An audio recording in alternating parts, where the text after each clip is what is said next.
এখানে দুটি বিষয় আপনাকে প্রশ্ন করতে চাই যে নিশ্চয়ই আপনি এর মধ্যে সামাজিক যোগাযোগ মাধ্যমে দেখেছেন, প্রশ্ন উঠেছে তাহলে শিশুদের জীবনের মূল্য কি 80 লাখ কিনে। এবং আরেকটি প্রশ্ন করতে চাই, আপনি নিশ্চয়ই দেখেছেন যে আপনাকে নিয়ে সোশ্যাল মিডিয়া নানা কিন্তু ট্রল হচ্ছে এবং বিভিন্ন জায়গায় বেশ কিছু আলোচিত মামলায় আপনি যে আসামি পক্ষের আইনজীবী হন এ নিয়েও এক ধরনের প্রশ্ন তোলা হয়েছে। এই দুটি বিষয়ে আপনার মন্তব্য। আইনজীবী, আমার কাজই তো কমপ্লেক্স লিগেল ইস্যু হ্যান্ডেল করা। This is what is my ability and capacity, এবং এটা আমি করবই, সবসময় করব। This is my profession. Second প্রশ্ন হলো, আমাদের দেশে মেডিকেল নেগলিজেন্স সম্পর্কে সুনির্দিষ্ট কোনো আইনি পদ্ধতি নাই। একটা আইন ইন্টারিম গভর্নমেন্টের সময় করার জন্য অনেক স্টেক হোল্ডারদের সঙ্গে আলোচনা করা হয়েছিল, কিন্তু শেষ পর্যন্ত আইনে পরিণত হয়নি। দুটো জিনিস দেখবেন, যখন অবহেলা হয় তখন দুই ধরনের লায়াবিলিটি হয়। বাংলাদেশের দণ্ডবিধিতে 304 ক নামে একটা ধারা আছে, যেটা অবহেলাজনিত মৃত্যু। আপনি অ্যাক্সিডেন্ট করে মানুষ মৃত্যুবরণ করে, এটা তো মার্ডার না। 302 না, 302 হলো প্রকৃত মার্ডার, আর 304 ক হলো নেগলিজেন্সের কারণে যে সমস্ত মৃত্যু ঘটে। একটা হাসপাতালে একটা দুর্ঘটনা ঘটেছে, ইউনাইটেড হাসপাতালে আগুন লেগে মারা গিয়েছিল। তারপরে আয়ান নামে একটা ছেলে, যার মুসলমানি করানোর সময় অ্যানেস্থেশিয়া দিতে গিয়ে মৃত্যুবরণ করেছিল। এখন কোয়েশ্চেন হলো, এগুলো যে ডক্টররা বা অথরিটিরা করেন, প্রটোকল আছে, কোড অফ কন্ডাক্ট আছে, BMDC Bangladesh dental and medical and dental council কর্তৃক প্রদত্ত একটা কোড অফ কন্ডাক্ট আছে। এই কোড অফ কন্ডাক্টটা ডক্টররা কিংবা একটা ম্যানেজমেন্ট পালন করছে কি করছে না, এটার জন্য আপনাকে এক্সপার্ট অপিনিয়ন লাগবে। একজন ডাক্তারের ফল ধরতে গেলে আরেকজন ডাক্তার লাগবে। আমি তো খালি চোখে দেখতে পারবো না। আমি যদি বলি অমুকের মৃত্যুর কারণ এটা, বললে তো আর হবে না, it must be scientifically proved. আমি যদি বলি অক্সিজেনের মাত্রা এত ছিল, তাহলে অক্সিজেনের মাত্রাটা কত ছিল এটা টেস্ট করতে হবে, কার্বন ডাইঅক্সাইডের মাত্রাটা কত ছিল টেস্ট করতে হবে।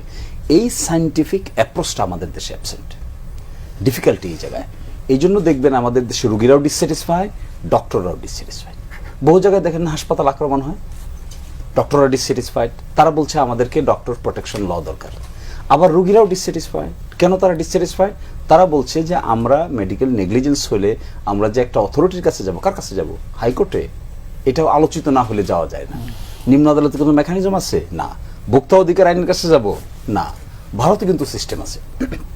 তারা ডিস্ট্রিক্ট লেভেলে, রাজ্য লেভেলে, সেন্ট্রাল লেভেলে ক্যাটাগরি করে দিয়েছে কত টাকার কম্পেনসেশন চাইলে আপনি কোন জায়গায় যাবেন।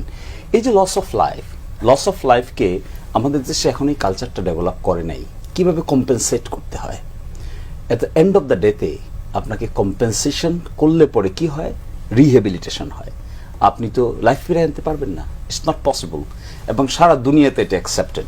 যখনই আপনার নেগলিজেন্সের কারণে কোনো কিছু হবে, তখন আপনার শুধুমাত্র ক্রিমিনাল লায়াবিলিটি হবে না, এটাকে আইনের ভাষায় বলে টর্শাস লায়াবিলিটি, অর্থাৎ ক্ষতিপূরণ জাতীয়।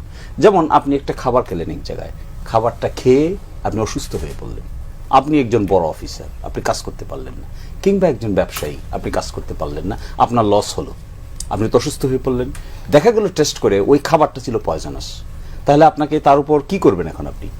সে কি আপনাকে এটা মৃত্যু ঘটানোর জন্য সে আপনাকে এই খাবার দিয়েছে, নাকি খাবার সিস্টেমটা শুধু ক্ষতিপূরণ দিয়ে কি সব অপরাধ? না, বোথ। আমি তো তাই বলছি আপনাকে, দুটো ওয়ে। এক হলো 304A, যেটাকে বলে অবহেলাজনিত মৃত্যু। আমাদের আইনে সাজা আছে 5 বছর পর্যন্ত, একদিন থেকে শুরু করে 5 বছর পর্যন্ত।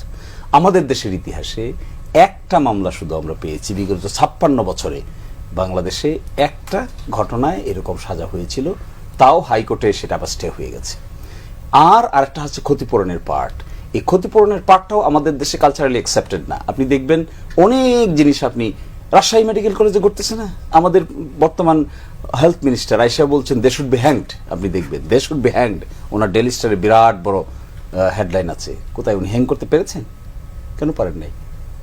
কারণ এগুলো এইভাবে রাত প্রকাশ করার বিষয় না, সিস্টেমটা ডেভেলপ করতে হবে। কি সিস্টেম? নেগলিজেন্স হলে কিভাবে মোকাবেলা হবে, ডক্টরের প্রোটেকশনটা কিভাবে মোকাবেলা করবেন। Doctor needs protection. আপনি যদি সবসময় ডক্টরের উপর খড়গস্ত করে রাখেন, সে অপারেশন করবে কি করে?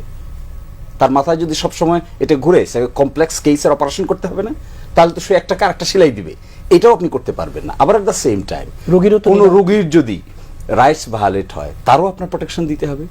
এটাকে বলে grievance redress mechanism. Grievance redress মেকানিজমটা আমাদের দেশে আইনগতভাবে এস্টাবলিশ কোনো ল নাই। এই জন্য আমি এখানে চেষ্টা করেছিলাম যে শেষ পর্যন্ত কি হবে, কয়দিন আলোচনা হবে, টেলিভিশন পত্রিকায় খুব কথাবার্তা হবে, এরপরে এদের কি খবর নিবে? এত দরিদ্র মানুষ, কে খবর নেবে তাদের?